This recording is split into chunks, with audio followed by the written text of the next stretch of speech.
नमस्कार। दोपहर समाचार में आपका स्वागत है।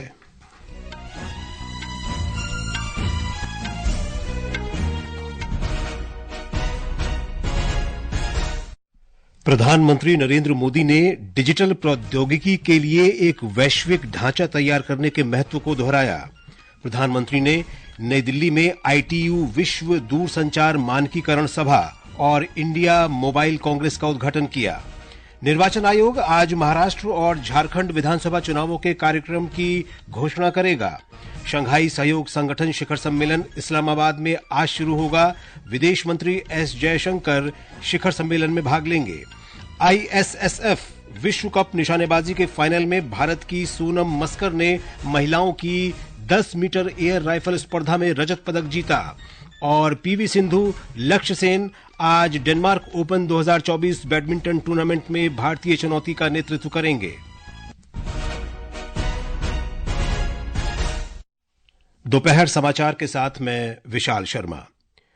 प्रधानमंत्री नरेंद्र मोदी ने आर्टिफिशियल इंटेलिजेंस के नैतिक इस्तेमाल का आह्वान करते हुए इस बात पर जोर दिया है कि सुरक्षा, सम्मान और समानता सभी चर्चाओं के केंद्र में होनी चाहिए। प्रधानमंत्री ने डिजिटल प्रौद्योगिकी के लिए वैश्विक ढांचा की स्थापना के महत्व को भी दोहराया। उन्होंने जोर देकर कहा कि भारत ने G20 अध्यक्षता के दौरान इस विषय को उठाया था और वैश्विक संस्थानों से वैश्विक शासन में इसके महत्व को पहचानने का आग्रह किया था। प्रधानमंत्री ने आज नई दिल्ली के भारत मंडपम में अंतर्राष्ट्रीय दूरसंचार संघ ITU की विश्व दूरसंचार मानकीकरण सभा WTSA 2024 का उद्घाटन करते हुए कहा कि WTSA का उद्देश्य वैश्विक मानकों की दिशा में कार्य करना है और मोबाइल कांग्रेस की सेवा क्षेत्र में महत्वपूर्ण भूमिका है। प्रधानमंत्री ने कहा कि भारत दूरसंचार और उससे संबंधित प्रौद्योगिकी के क्षेत्र में अभी दुनिया का सबसे अधिक गतिशील देश है। आज भारत टेलीकॉम और उससे जुड़ी टेक्नोलॉजी के मामले में दुनिया के सबसे हैपनिंग देशों में से एक है। भारत जहां 120 करोड़ मोबाइल फोन यूजर्स हैं, जहां 95 करोड़ इंटरनेट यूजर्स हैं, जहां दुनिया का 40% से अधिक का रियल टाइम डिजिटल ट्रांजैक्शन होता है, भारत जिसने डिजिटल कनेक्टिविटी को लास्ट माइल डिलीवरी का इफेक्टिव टूल बनाकर दिखाया है। प्रधानमंत्री ने कहा कि देश का डिजिटल विजन 4 स्तंभों, सस्ते उपकरण, सभी क्षेत्रों में कनेक्टिविटी, किफायती डाटा और डिजिटल प्राथमिकता पर कार्य करता है। साथियों, WTSA पूरी दुनिया को कंसेंसस के जरिए एम्पावर करने की बात करता है। इंडिया पूरी दुनिया को कनेक्टिविटी के जरिए सशक्त करने की बात करती है। यानी इस इवेंट में कंसेंसस और कनेक्टिविटी भी एक साथ जुड़ी है। आप जानते हैं कि आज की कॉन्फ्लिक्ट के लिए इन दोनों का होना इतना जरूरी है।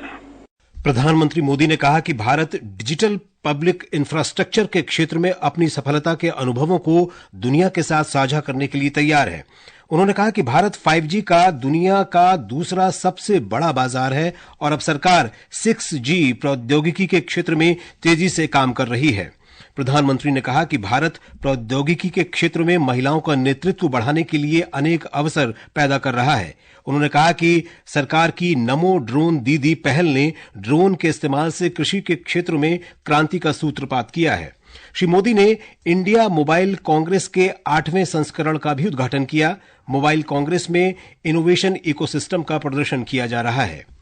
केंद्रीय संचार मंत्री ज्योतिरादित्य सिंधिया ने इस अवसर पर कहा कि भारत 6G प्रौद्योगिकी के विकास में दुनिया का नेतृत्व करने के लिए तैयार है। उन्होंने बताया कि पिछले 3 वर्षों में सरकार ने $10 अरब का निवेश किया है और देश के ग्रामीण क्षेत्रों में 7 लाख किलोमीटर फाइबर नेटवर्क तैयार किया गया है। राष्ट्रपति द्रौपदी मुर्मू की 3 देशों की यात्रा के तीसरे दिन आज अल्जीरिया में विभिन्न कार्यक्रमों में भाग लेंगी। एक रिपोर्ट। राष्ट्रपति द्रौपदी मुर्मू ने आज सुबह पूर्व राष्ट्रपति एपीजे अब्दुल कलाम की जयंती पर उनके चित्र पर पुष्पांजलि अर्पित की। राष्ट्रपति का कुछ ही देर में Sidi Abdellah science and technology pole university को संबोधित करने का कार्यक्रम है। वे बाद में समुद्री जल विलवणीकरण परियोजना स्थल और रोमन रूइंस का दौरा करेंगी। राष्ट्रपति विलाय ऑफ टिपासा के लिए रवाना होंगी और मकबरे का दौरा करेंगी। राष्ट्रपति का बाद में हमा गार्डन जाने और वहाँ एक पौधा लगाने का कार्यक्रम है। अल्जियर्स से आकाशवाणी समाचार के लिए मयूषा। यात्रा के दूसरे चरण में राष्ट्रपति द्रौपदी मुर्मू कल मॉरिटानिया के लिए रवाना होंगी। अंतिम चरण में राष्ट्रपति 17 से 19 अक्टूबर तक मलावी का दौरा करेंगी। शंघाई सहयोग संगठन शिखर सम्मेलन आज से इस्लामाबाद में शुरू हो रहा है। विदेश मंत्री डॉक्टर एस जयशंकर इस सम्मेलन में भाग लेने के लिए 2 दिन की इस्लामाबाद यात्रा पर जाएंगे। विदेश मंत्री ने कहा है कि उनकी पाकिस्तान यात्रा एक बहुपक्षीय कार्यक्रम के लिए है और उन्होंने द्विपक्षीय वार्ता से इंकार किया। एक रिपोर्ट। ये पिछले 9 वर्षों में किसी भारतीय विदेश मंत्री की पाकिस्तान की पहली उच्च स्तरीय यात्रा होगी। शंघाई सहयोग संगठन एक स्थायी अंतर सरकारी अंतर्राष्ट्रीय संगठन है। इसमें 9 सदस्य देश भारत, ईरान, कजाकिस्तान, चीन, किर्गिज गणराज्य, पाकिस्तान, रूस, ताजिकिस्तान और उज्बेकिस्तान शामिल हैं। एससीओ सदस्य देशों के बीच आपसी विश्वास को मजबूत करने, राजनीतिक, व्यापार, अर्थव्यवस्था, अनुसंधान, प्रौद्योगिकी और संस्कृति में उनके प्रभावी सहयोग को बढ़ावा देने पर ध्यान केंद्रित करता है। सुपर्णा की रिपोर्ट के साथ समाचार कक्ष से आकर्षता सिंह। चौथी भारत ऑस्ट्रेलिया 2+2 सचिव स्तरीय वार्ता नई दिल्ली में आयोजित की गई। विदेश मंत्रालय के अनुसार भारतीय प्रतिनिधिमंडल का नेतृत्व रक्षा सचिव गिरिधर अरमाने और विदेश सचिव विक्रम मिस्री ने किया। ऑस्ट्रेलियाई पक्ष का नेतृत्व रक्षा विभाग के सचिव ग्रेग मोरियार्टी और विदेश मामले और व्यापार विभाग के सचिव जॉन एडम्स ने किया। मंत्रालय ने कहा कि इस दौरान राजनीतिक, रणनीतिक, रक्षा और सुरक्षा तथा आपसी हितों के क्षेत्रीय और वैश्विक मुद्दों पर चर्चा की गई। ये समाचार हमारी वेबसाइट www.newsonair.gov.in और हमारे न्यूज ऑन AIR ऐप पर भी उपलब्ध हैं। दोपहर समाचार में आपका फिर स्वागत है। निर्वाचन आयोग आज महाराष्ट्र और झारखंड विधानसभा चुनावों के कार्यक्रम की घोषणा करेगा। आयोग नई दिल्ली में दोपहर बाद 3:30 बजे प्रेस कॉन्फ्रेंस में चुनाव कार्यक्रम की घोषणा करेगा। महाराष्ट्र विधानसभा का कार्यकाल अगले महीने की 26 तारीख को समाप्त हो रहा है, जबकि झारखंड विधानसभा का कार्यकाल अगले साल 5 जनवरी को समाप्त होगा। झारखंड विधानसभा चुनाव के लिए उम्मीदवारों के नाम तय करने के लिए आज शाम नई दिल्ली में भारतीय जनता पार्टी केंद्रीय चुनाव समिति की बैठक होगी। इस बैठक में पार्टी अध्यक्ष जगत प्रकाश नड्डा और केंद्रीय गृह मंत्री अमित शाह के अलावा राज्य भाजपा प्रभारी बाबूलाल मरांडी भी हिस्सा लेंगे। झारखंड चुनाव सह प्रभारी हिमंत बिस्व शर्मा ने बताया कि इस बैठक में एनडीए के सीट बंटवारे के फार्मूले पर भी चर्चा होगी। आजसू का साथ लगभग एक ही सीट में बात चल रहा है। 10 से 11 भी हो सकता है, 9 भी हो सकता है, लेकिन उनको अच्छे सीटें मिलेगा। जेडीयू का साथ लगभग 2 सीट में हमारा बातचीत हुआ है। अगर पार्टी हाईकमान और कुछ करे तो अलग बात है, और चिराग पासवान जी से भी बातचीत चल रहा है। पहला सूची भी हम लोग तुरंत ही दे दूंगा, हम लोग तैयार बैठा हूं। मुख्य चुनाव आयुक्त राजीव कुमार ने इलेक्ट्रॉनिक वोटिंग मशीनों में हेरफेर के विपक्ष के आरोपों को खारिज करते हुए कहा है कि इलेक्ट्रॉनिक वोटिंग मशीनें 100% फुल प्रूफ हैं। श्री कुमार ने आज नई दिल्ली में कहा कि चुनाव के दौरान मतदान में भाग लेकर लोगों ने ईवीएम को लेकर उठाए गए सवालों का समाधान कर दिया है। वोटिंग में परसेंटेज और वोटिंग में पार्टिसिपेट करके पब्लिक जवाब देती है सवाल का। जहां तक ईवीएम्स और इन सबका प्रश्न है वो 100% फुल प्रूफ है। मैं कई बार बता चुका हूं। आज अगर ये प्रश्न उठेगा तो फिर बताएंगे। जम्मू कश्मीर के उपराज्यपाल मनोज सिन्हा ने प्रदेश में नई सरकार के गठन के लिए नेशनल कॉन्फ्रेंस के नेता उमर अब्दुल्ला को आमंत्रित किया है। नेशनल कॉन्फ्रेंस ने उपराज्यपाल को सौंपे एक पत्र में कहा था कि श्री अब्दुल्ला को विधानमंडल पार्टी का नेता चुन लिया गया है। इसके बाद उपराज्यपाल ने नेशनल कॉन्फ्रेंस के उपाध्यक्ष को मुख्यमंत्री के रूप में शपथ लेने के लिए आमंत्रित किया। शपथ ग्रहण समारोह कल श्रीनगर में आयोजित किया जाएगा। इधर हरियाणा की नई सरकार का शपथ ग्रहण समारोह 17 अक्टूबर को पंचकुला में होगा। समारोह में प्रधानमंत्री नरेंद्र मोदी भी शामिल होंगे। पंजाब में ग्राम पंचायत चुनाव के लिए मतदान जारी है। अधिकांश जिलों में मतदान शांतिपूर्वक हो रहा है। पंजाब के विभिन्न जिलों से आ रही खबरों के अनुसार ज्यादातर इलाकों में अब तक औसतन 35% से अधिक मतदान हो चुका है। परमेश शिवमणि ने 26वें भारतीय तटरक्षक बल के महानिदेशक के रूप में कार्यभार संभाल लिया है। कार्यभार संभालने के बाद संवाददाताओं से बातचीत में उन्होंने कहा कि उनका दृष्टिकोण तटरक्षक बल के लिए प्रगति के 3 स्तंभों ईमानदारी, पारदर्शिता और निष्पक्षता पर आधारित है।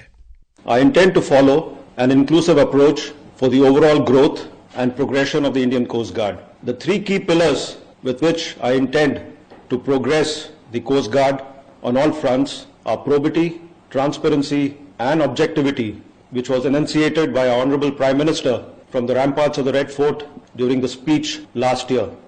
राष्ट्र आज पूर्व राष्ट्रपति डॉक्टर एपीजे अब्दुल कलाम की जयंती पर उन्हें याद कर रहा है। समाचार कक्ष की श्रद्धांजलि।